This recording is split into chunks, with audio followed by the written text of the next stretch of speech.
অশোক সিংঘালে ভাওনাৰ বিষয়ে কি জানিব? মই সদায় কৈ থাকোঁ যে অশোক সিংঘাল ক'ৰ মানুহ, অশোক সিংঘালৰ ঘৰ ক'ত? বিজেপি চৰকাৰে অশোক সিংঘালক মন্ত্ৰী পাতিছে কিয়?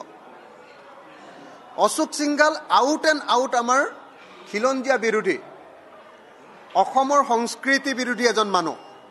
তেওঁ কথা বাৰ্তাত দেখিছে নাই, উত্তৰ ভাৰতৰ দাদাগিৰিৰ বাহিৰে আন একো নাই।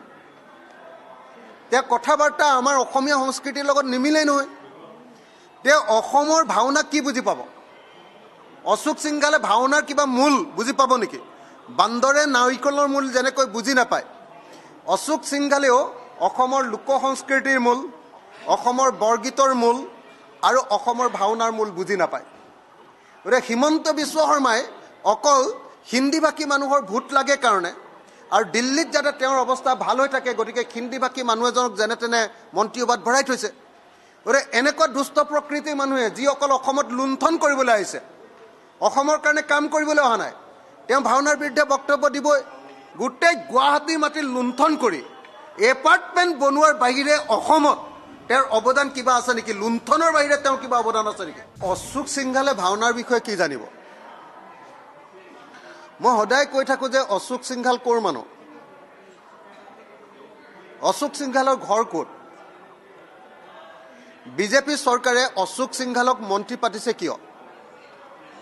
Ashok Singhal out and out আমাৰ খিলঞ্জীয়া বিৰোধী, অসমৰ সংস্কৃতি বিৰোধী এজন মানুহ। তেওঁ কথা বাৰ্তাত দেখিছে নাই, উত্তৰ ভাৰতৰ দাদাগিৰিৰ বাহিৰে আন একো নাই। তেওঁ কথা বাৰ্তা আমাৰ অসমীয়া সংস্কৃতিৰ লগত নিমিলেই নহয়।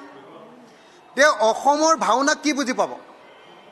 অশোক সিংঘালে ভাওনাৰ কিবা মূল বুজি পাব নেকি? বান্দৰে নাৰিকলৰ মূল যেনেকৈ বুজি নাপায়, অশোক সিংঘালেও অসমৰ লোক সংস্কৃতিৰ মূল, অসমৰ বৰগীতৰ মূল আৰু অসমৰ ভাওনাৰ মূল বুজি নাপায়। গতিকে হিমন্ত বিশ্ব শৰ্মাই অকল হিন্দীভাষী মানুহৰ ভোট লাগে কাৰণে আৰু দিল্লীত যাতে তেওঁৰ অৱস্থা ভাল হৈ থাকে, গতিকে হিন্দীভাষী মানুহ এজনক যেনে তেনে মন্ত্ৰীসভাত ভৰাই থৈছে। গতিকে এনেকুৱা দুষ্ট প্ৰকৃতিৰ মানুহে যি অকল অসমত লুণ্ঠন কৰিবলৈ আহিছে, অসমৰ কাৰণে কাম কৰিবলৈ অহা নাই, তেওঁ ভাওনাৰ বিৰুদ্ধে বক্তব্য দিবই। গোটেই গুৱাহাটীৰ মাটি লুণ্ঠন কৰি এপাৰ্টমেণ্ট বনোৱাৰ বাহিৰে অসমত তেওঁৰ অৱদান কিবা আছে নেকি? লুণ্ঠনৰ বাহিৰে তেওঁৰ কিবা অৱদান আছে নেকি?